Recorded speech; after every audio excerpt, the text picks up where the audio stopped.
military spending? How do campaign contributions by defense industries affect the amount of tax that taxpayers must spend on the military? Yes. I'm for trying to rechannel. So we spend about $750 billion we know of on military each year. And a lot of that money is not necessarily going to things that are going to make us safer. And so we need to try and rechannel at least some of those resources to things that would produce higher levels of value for our society. So my plan is to try and channel it towards infrastructure, which then helps enhance economic growth and create jobs in a way that many of the people that defend military spending, are chiefly concerned about. But we need to start trying to work on the problems of today, and a significant proportion of our military budget is being spent on things that were guarding against threats from decades ago. Yeah, and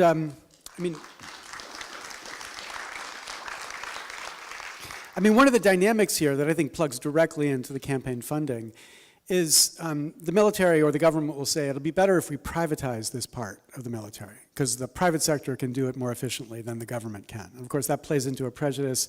People think that's true. And then it turns out you privatize it and it's more expensive than when the government did it. Yet there are companies who get an extraordinary benefit from that privatization, and they're the ones who are driving these policies towards privatization. So the Halliburtons of America, who make extraordinary amounts of money on the basis of these killing machines. I mean, you can sense that when you go to the DC area. Holy cow, it's like there's like an army of contractors and private firms just there, just sort of just drawing resources out. It's like, oh, we can do it more efficiently, and it's like they can just make a lot more money. And so there's been this crony capitalism that has developed in this country, and then they extend this myth of the market and free competition, even when they're just shutting it down and consolidating in every way possible, and that certainly includes government contractors.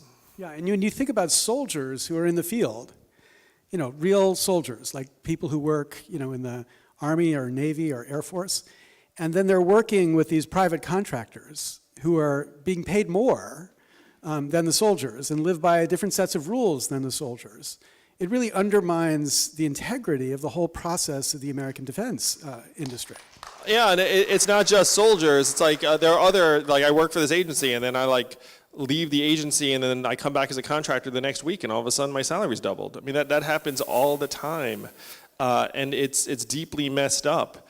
There's this thing where we've essentially martyred many of our public servants, and then they look at their counterparts who are working for industry getting paid 2 to 3 or 4 or 100 times more, and then they start feeling like they're idiots.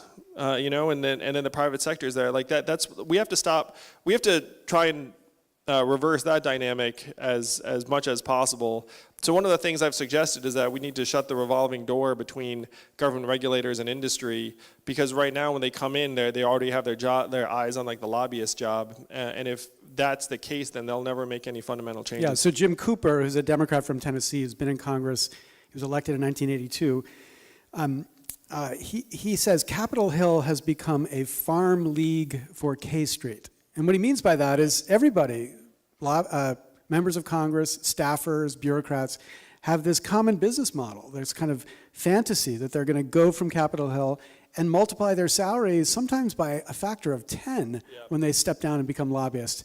And of course, if that's the way you're thinking, then you're not going to be eager to make the lobbyists upset. Jack Abramoff, of course, infamous lobbyist who's now become something of a reformer, and I consider him a friend, as odd as that might seem. But Jack Abramoff, in his really fantastic book, Capital Punishment, said the most effective technique I had as a lobbyist was going into a congressman's office and saying to the chief of staff, "So, John, what are you going to do when you're done here?" And the chief of staff says, "Jack, I don't know." And he said, "Well, I just want you to look me up when you're finished in this job."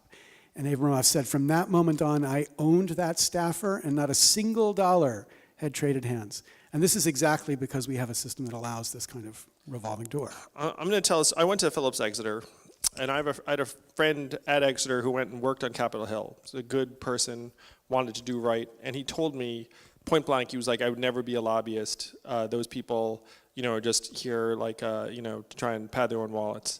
And then he worked on Capitol Hill, and then 12 years later, he's a lobbyist. And so, I remember that conversation very well. He remembers it too.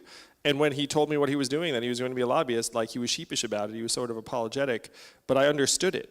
Like just because he'd been part of that system, and then when he came out of that system, they were just there waiting for him with the money. You know, at that point, like, you know, like he took the money. So we need to really get into the guts of this system, because there's all of this soft corruption that then enables the hard corruption. This is someone I'm still friends with to this day, and he's not a bad person, but the system around him is corruptive. This is a really important point.